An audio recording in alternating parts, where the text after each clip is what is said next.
بسم الله الرحمن الرحيم الحمد لله رب العالمين والصلاة والسلام على نبينا محمد وعلى آله وأصحابه وسلم تسليما مزيدا ثم أما بعد إخوة الكرام السلام عليكم ورحمة الله وبركاته إخوان في الحديث أن النبي صلى الله عليه وسلم كما ذكر أنس بن مالك رضي الله عنه كان النبي عليه الصلاة والسلام أجود الناس. Certes, le prophète sallallahu alayhi wa sallam, comme cela est rapporté dans un hadith authentique, il était le plus généreux des gens. وكان ما يكون في أجود في ما يكون في رمضان. Et il était encore le plus généreux pendant le mois du Ramadan.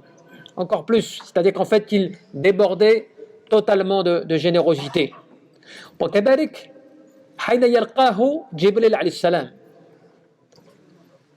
Il le faisait ou il l'était encore plus lorsque Jibril alayhi salam lui rendait visite pendant ce mois béni de Ramadan. يلقاه في كل ليلة من رمضان. Toutes les nuits du mois de Ramadan, Jibril alayhi salam venait rendre visite au prophète sallallahu alayhi wa sallam فيدارسه القرآن afin de lui enseigner le Coran. ورسول الله صلى الله عليه وسلم أجود بالخير. Et par ce biais-là, par le fait de la cause de cette visite de Jibril alayhi salam pour le prophète sallallahu alayhi wa sallam, cela le faisait déborder encore plus de générosité et de bienfait au point que la métaphore du hadith dit comme l'air qui emporte les feuilles et autres. Donc les ulama, qu'est-ce qu'ils nous disent? ومنهم الشيخ محمد بن عثيمين رحمه الله في شرح رياض الصالحين إنه دي وكان النبي صلى الله عليه وسلم كما قال أنس بن مالك رضي الله عنه أجود الناس بماله وبدنه وعلمه ودعوته ونصيحته وكل ما ينفع الخلق. Le prophète sallallahu alayhi wa sallam, il était le plus généreux des gens, mais comment est-ce qu'il l'était? Il l'était par ses biens. Il l'était par son corps, c'est-à-dire qu'il se mettait à disposition physiquement. Il débordait de générosité par sa connaissance, par son prêche, par le fait d'appeler les gens au bien, par ses conseils. En fait, il était généreux dans tout ce qui pouvait être utile à la personne. Et cela, c'est une caractéristique qui est souvent oubliée, puisque les gens, quand on parle de générosité, on parle que de sadaqat, d'aumône. On dirait quand on dit que quelqu'un il est généreux, c'est quelqu'un il donne beaucoup. Tu vois, il donne beaucoup. Mais on oublie que cette générosité, elle n'est pas que par l'argent. La générosité, elle se fait par tous les moyens dont la personne voit que tu lui offres beaucoup. C'est-à-dire, par exemple, quelqu'un, tu vas lui consacrer du temps. Il a besoin de toi, tu vas lui consacrer du temps. C'est de la générosité de ta part. Quelqu'un, il a besoin de conseils. Tu vas lui donner beaucoup de conseils. C'est de la générosité. Quelqu'un, il a besoin, tu vois, bien sûr, que tu l'aides financièrement, c'est de la générosité, bien sûr. Aussi, quelqu'un a besoin que tu lui apprennes des choses, par exemple. C'est de la générosité. Tout cela, ce sont des volets dont le prophète sallallahu alayhi wa sallam était extrêmement généreux. Mais nous, souvent, on est très limité.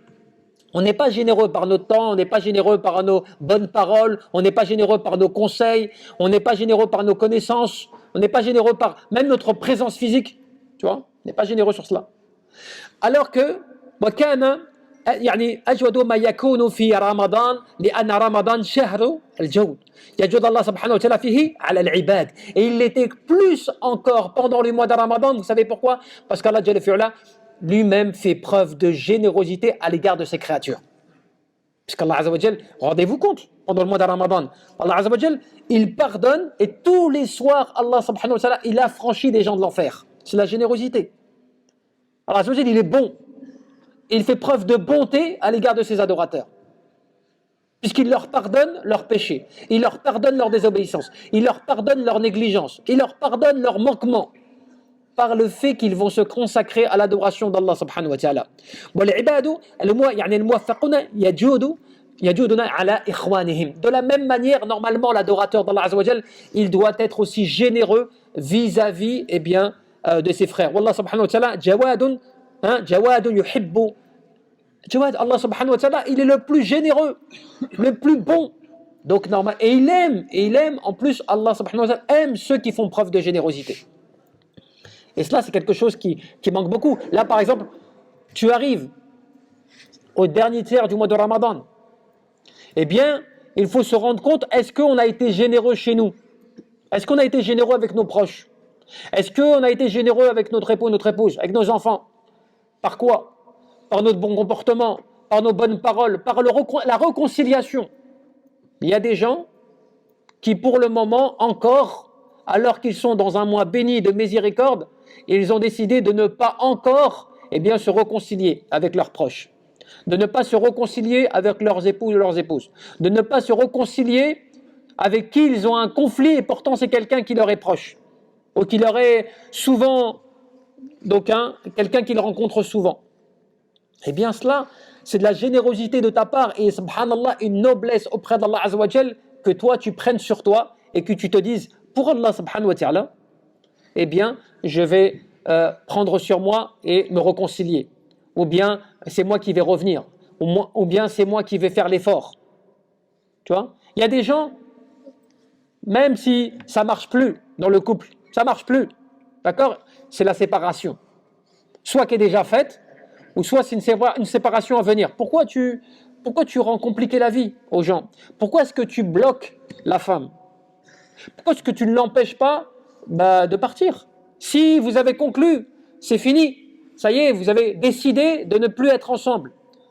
Sauf que simplement, tu la prends en otage, tu ne la divorces pas. D'un point de vue religieux, si je puis dire. Parce qu'en fait, voilà, tu considères que, tu dois te venger. Il faut qu'elle subisse. Ah, puisque elle ne m'aura pas moi comme mari, eh bien, elle va en baver. Tu vois? Mais je vous dis ça pourquoi, ibadallah? Parce que il y a énormément de gens qui sont dans cette situation qu'on rencontre. Et donc cela, c'est un manque de gratitude, de bonté et de miséricorde à l'égard de la créature, dont tu ne fais pas preuve alors qu'Allah subhanahu wa ta'ala te pardonne tes péchés à toi. Il te cache tes méfaits. Il te cache même tes péchés aux gens, aux yeux des gens. Parce qu'il y a des gens, vous savez que nous, si nous là, nos péchés à nous là, si Allah subhanahu wa ta'ala, il ne nous accordait pas ce voile pour que les gens ils ne voient pas nos péchés, on ne pourrait même pas s'asseoir, on ne pourrait même pas être les uns en face des autres. C'est vrai ou pas? On ne pourrait même pas se mettre comme cela. Si Allah Azza wa Jal, il dévoile nos péchés à chacun d'entre nous là, on ne peut même pas s'asseoir en face les uns des autres. C'est normal, on aurait trop honte. Nos péchés, t'imagines que si tu vois quelqu'un, tu vois tous ses péchés. T'imagines que si, là, vous me regardez, vous voyez tous mes péchés, comme cela. Mais comment on peut se mettre les uns en face des autres? Comment on peut se parler? Eh bien cela, c'est par la miséricorde d'Allah subhanahu wa ta'ala et sa bonté qui cache nos péchés pour pas que les gens ils sachent ce que tu fais, pour pas que les gens ils voient tes péchés, subhanallah. Donc comment, avec cette bonté de la part d'Allah Azza wa Jal, comment Allah subhanahu wa ta'ala est bon avec nous, on ne fait pas preuve de comme cela. Et comme cela, ibadallah, كان النبي صلى الله عليه وسلم ينزل عليه جبريل عليه السلام في رمضان كل ليلة يدارسه القرآن من أجل أن يثبته في قلبه. Mais comment et pourquoi Jibril alayhi salam, il venait tous les soirs comme ça voir le prophète afin de lui enseigner le Coran? Parce qu'il voulait lui raffermir le cœur. Il voulait que ce Coran il soit imprégné et qu'il soit marqué dans son cœur. Quand tu vois des jeunes, il y a des jeunes aujourd'hui, ils n'ont, allez, on va dire, entendu du Coran que ce qu'ils ont entendu lorsqu'ils sont venus à la prière de At-Tarawih. À la maison, ils n'ouvrent pas une page. Certains, ils ont lu peut-être 10 versets dans la semaine. Alors qu'ils le peuvent, c'est pas ils peuvent pas. Hein. Je ne parle pas de celui qui a du mal. Celui qui a du mal, il ne faut pas qu'il oublie que quand il a du mal, plus il a du mal, plus sa récompense elle est double, elle est triple. Allah Azza wa Jal lui augmente. Et quand tu as du mal à le Coran et tu te forces à le lire, Allah Azza wa Jal, il t'élève en degré. C'est-à-dire que si toi tu lis 10 versets dans la journée, dans la journée, tu lis 10 versets, difficilement, eh bien, il se peut qu'il soit meilleur que celui qui a lu 3 hisbs dans la journée. Parce que toi, tu as fait l'effort, tu as fait preuve d'effort et de consacration à vouloir te rapprocher de la parole d'Allah. Donc, on oublie pendant ce mois béni qui va se terminer à quel point le Coran, il aurait dû être notre meilleur compagnon, notre meilleur partenaire, qu'il aurait dû être en fait avec nous de manière constante. Puisque Jibril alayhi salam, il descendait, il venait voir toutes les nuits le prophète Mohammed sallallahu alayhi wa sallam, le meilleur des hommes, Khatim al-Nabiyyin, Imam al-Muttaqin, celui qui était le dernier des prophètes. Jibril alayhi salam, Ruh al-Amin, celui qui est l'ange de toute vérité, celui qui est l'esprit de vérité, celui qui est le prophète qui vient annoncer le message au prophète. De manière générale. Jam'u anbiya, subhanallah, alayhim as-salam. Eh bien, il venait voir le prophète Mohammed sallallahu alayhi wa sallam toutes les nuits pour lui marquer, lui enseigner, lui transmettre le Coran, afin qu'il soit imprégné dans son cœur. Jibril alayhi salam, في رمضان كذلك. وأن يحصل الثواب يعني بالمدارسة بينه وبين جبريل عليه السلام. وجبريل عليه السلام ينزل لكن على كيفيات لا نعلمها لأنه ملك من الملائكة. On ne sait pas de quelle manière Jibril alayhi salam il venait au prophète tous les jours, toutes les nuits. Ça, on ne le sait pas. Cela appartient à ilm al-ghayb, à la science de l'invisible, qu'on ne peut pas savoir, puisqu'il fait partie des anges. On ne sait pas de quelle manière il se présentait, on ne sait pas de quelle manière il venait, on ne sait pas de quelle manière il enseignait cela au prophète sallallahu alayhi wa sallam. Tout ce qu'on sait, c'est qu'on a l'information qu'il est un ange parmi les anges et qui était envoyé par Allah. Il représentait l'envoyé est comme un intermédiaire quand on fait de l'enseignement du Coran. T'imagines? Allah Azza wa Jal lui a envoyé comme un mu'allim, yani un enseignant. Tu vois? Comme un professeur, qui était Jibril alayhi salam, afin qu'il soit envoyé au prophète, afin qu'il puisse lui enseigner, le raffermir, lui faire répéter des choses comme cela toutes les nuits, subhanallah. Et cela, c'est un grand bienfait d'Allah Azza wa Jal. Wa la malaika la yurawna illa idha sha Allah subhanahu wa ta'ala. Et les anges, bien évidemment, ils ne peuvent pas être vus. En dehors de qui ou de comment Allah Azza wa Jal désire que les anges soient vus. Comme des anges ont été vus, comme un ange a été vu, qui était Jibril alayhi salam, a été vu par les compagnons. Par le hadith, Jibril alayhi salam, akhbarina al islam, wal iman, wal ihsan. Tu vois, les compagnons ont vu Jibril alayhi salam, mais ils l'ont vu sous un aspect humain, qui ressemblait à personne, que personne ne connaissait. Ils ont vu Jibril alayhi salam, mais sous une forme humaine que Allah Azza wa Jal avait décidé. Aussi, les Sahaba, ils ont vu des anges à la bataille de Badr, qui étaient là et qui les défendaient, subhanallah. Donc, Allah Azza wa Jal décide de la manière qu'il le veut, mais comment est-ce que les Sahaba ont su que c'était des anges? C'est parce que c'est le prophète sallallahu alayhi wa sallam qui a informé de cela, bien sûr. Ce n'est pas nous qui, quand on dit par exemple, il y a un petit bébé, il sourit, il a vu des anges. Tu vois? Tu ne sais pas s'il a vu des anges. Ça, on ne le sait pas, c'est une tradition, c'est un urf, qu'on dit oui, l'enfant, tu vois, on invente des choses comme cela. On ne peut pas savoir. Il se peut que tu aies vu un ange un jour, sous forme humaine, mais tu ne sais pas que c'est un ange. C'est possible, subhanallah. Comme tu sais que Allah Azza wa Jal accorde au fait des anges d'être présents dans les assises de rappel. Nous, on se voit entre nous, mais on ne sait pas si, en réalité, il reste encore de la place avec la présence des anges. Par le fait que les anges aiment les assises de rappel, et ils aiment écouter les rappels, et ils aiment écouter le Coran, et ils aiment les lieux comme les mosquées, et les lieux d'adoration d'Allah subhanahu wa ta'ala. Tu vois, il y a plein de choses comme cela qu'on oublie. وكان رسول الله صلى الله عليه وسلم حين يلقاه جبريل عليه السلام فيدارسه القرآن أجود بالخير من الريح المرسلة أي أنه يسارع إلى الخير عليه الصلاة والسلام. Lorsque Jibril alayhi salam il venait voir le prophète et qu'il devenait le plus généreux par le fait de l'enseignement du Coran, eh bien il devenait plus généreux que comme le vent qui emporte les feuillages et autres. De par le fait de la métaphore, pour dire quoi? Il se précipitait à faire le bien. Cela veut dire que, regardez l'effet de cause à effet par rapport à cela.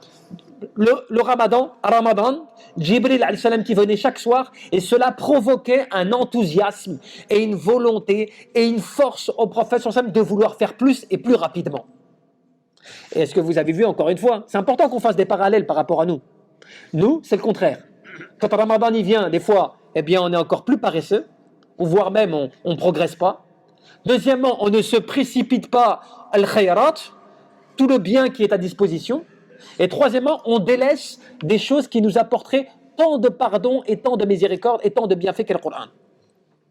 وكذلك ويجود به حتى إنه أسرع يعني من الريح المرسلة يعني التي أرسلها الله عز وجل فهي سريعة وعاصفة ومع ذلك فالرسول عليه الصلاة والسلام أجود الخير من هذه الريح في رمضان. في رمضان le prophète sallallahu alayhi wa sallam, il était le plus généreux et il se précipitait à la générosité et il le devenait encore plus pendant le mois de Ramadan par le fait bien de ce bienfait. C'est comme ça, ibadallah, qu'on te dit que il est important maintenant, pour terminer sur cela, de comprendre que là maintenant qui arrivons dans les 10 derniers jours, nous entrons ce soir, ben Allah Azza wa Jal, hein, nous sommes rentrés par on va dire dans les 10 derniers jours, mais ce soir c'est la première nuit, hein, donc des 10 derniers jours, et bien de comprendre ce qu'il en est aussi.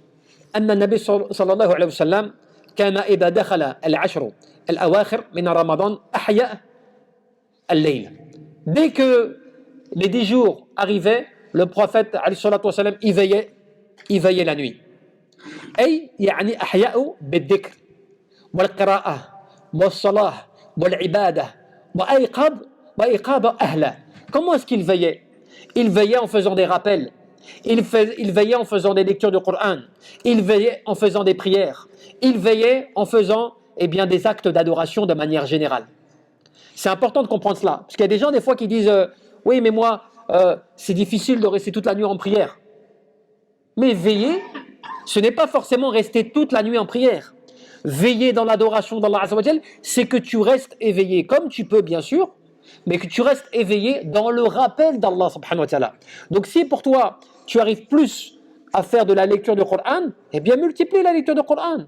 Si tu peux faire de la lecture du Coran avec du dhikr, multiplie les deux. Si tu peux faire quelques prières et en même temps tu lis le Coran et en même temps tu fais des adkar, c'est bon aussi. Si des fois aussi, même des fois tu peux très bien avec tes enfants, imaginons à une partie si tu te retrouves chez toi la nuit, eh bien une partie si imaginons le week-end, tu peux faire une petite assise. Tu lis quelque chose, tu te consacres à une petite lecture, à une petite méditation. Yani le muhim, l'essentiel, eh bien, c'est que le prophète, qu'est-ce qu'il faisait? Il réveillait sa famille afin de pouvoir leur faire profiter de l'adoration d'Allah subhanahu wa ta'ala pendant ces 10 jours. Tu vois? Et qu'est-ce qu'il faisait? Il resserrait, eh bien, son izar. Et qu'est-ce que cela voulait dire? يعني أيقظهم يعني ليصلوا والشد مئزرة أي تأهبا يعني كاملة. Qu'est-ce qu'il faisait? Eh bien, cela, c'est une expression pour dire qu'en fait, que, eh bien, il retroussait ses manches, il se mettait en position de volonté à vouloir faire les œuvres, à vouloir faire plus, à vouloir agir plus dans l'adoration. C'est comme cela, en fait, que l'on doit comprendre ça. لأن شد مئزر معناه أن الإنسان يتأهب للعمل. Qu'est-ce que cela veut dire? Quand il disait, il resserrait son empan, ou il resserrait son izar, ou il retroussait ses manches, c'est pour dire que, eh bien, il se motivait, il se poussait à vouloir faire plus d'œuvres, plus d'actions. ويتقوى يعني كذلك يعني علي وقيل معنى يعني شد مئزر. C'est le sens qu'on doit comprendre de cela. Et enfin, pour terminer, أنه يتجنب يعني النساء. On dit aussi qu'il s'éloignait de ses épouses. Pourquoi il s'éloignait de ses épouses? C'est dans le sens où en fait, eh bien, il ne s'en approchait pas afin de pouvoir se consacrer plus à l'adoration. Tu vois? C'est qu'en fait, que d'une certaine manière, son esprit, il le formatait pendant ces moments-là afin de pouvoir se concentrer principalement à l'adoration. De ne pas être déconcentré par des choses, tu vois, si je puis dire mondaines ou des plaisirs mondains. Il se reconcentrait, il se réveillait, il se mettait en position comme de combat pour l'adoration d'Allah subhanahu wa ta'ala. C'est cela qui était très intéressant. والنبي صلى الله عليه وسلم يتفرغ للعبادة في العشر الأواخر من رمضان ويحيي يعني الليلة كلها بطاعة الله عز وجل فهذا من الجود بالنفس ولكنه جود يعني في حق الله عز وجل والله هو الذي يمن على من يشاء من عباده. Et c'est comme ça que tu dois comprendre que de veiller la nuit, que de se consacrer à cela, eh bien c'est cela, être généreux avec quoi? Avec sa personne. Tu as vu tout à l'heure quand on disait, oui, il est généreux avec son corps.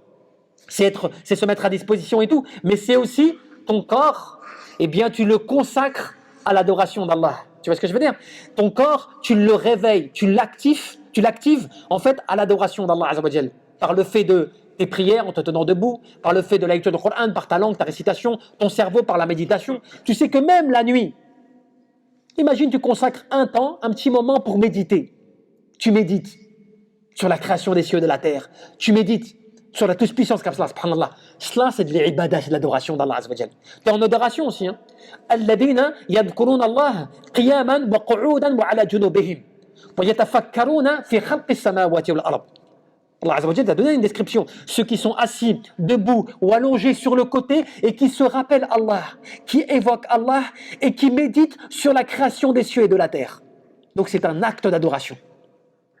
Donc quand tu vois, des fois tu ne peux pas faire ta prière, des fois tu ne peux pas lire le Coran, tu as beaucoup lu, par exemple tu as fait beaucoup d'adkar, eh bien tu peux des fois réfléchir, méditer un peu sur la création, sur l'être humain, comment l'être humain a été créé, la perfection de l'être humain, la perfection de la terre, des cieux, des univers, tout cela, c'est aussi une adoration d'Allah Azza wa Jal qu'il ne faut pas négliger. Ce qui veut dire que tu vas essayer de faire marcher comme cela, tu sais quoi? Tu fais marcher l'ensemble de tes sens, l'ensemble de tes membres dans l'adoration d'Allah Azza wa Jal. Ton esprit, ta méditation, ta langue, ton corps, tu vois, tout cela, tu le fais fonctionner pour l'adoration d'Allah Azza wa Jal. Mais aussi, qu'est-ce que cela veut dire? Tu le fais pourquoi? Pour appliquer le droit d'Allah, pour le droit d'Allah Azza wa Jal, qui mérite toute adoration, à qui tu dois consacrer toute adoration. Par certes le fait que, eh bien, tu puisses te consacrer et te rappeler ce verset « وَمَا خَلَقْتُ الْجِنَّ وَالْإِنسَ إِلَّا لِيَعْبُدُونَ » Je n'ai créé les djinns et les hommes que pour qu'ils m'adorent. Yani, cela veut dire quoi? Cela veut dire qu'il ne faut pas qu'on perde de vue dans toute notre activité mondaine, dans toutes nos occupations mondaines, dans tout ce qu'on fait tous les jours, il ne faut pas qu'on perde le but final, c'est-à-dire l'objectif final, al-maqsoum wal-hadaf, c'est quoi? C'est que tu n'as été créé à la base que pour l'adoration d'Allah Azza wa Jal. Il ne faut pas l'oublier cela. Et c'est cela qui va faire que tu vas augmenter, alhamdoulilah, en qualité et tu vas profiter d'Allah Azza wa Jal et bien des jours qui te sont consacrés. Wallahu a'lam, tabaraka wa ta'ala, an yarzuqana al-ikhlas fil qulub wal amal wa niyya.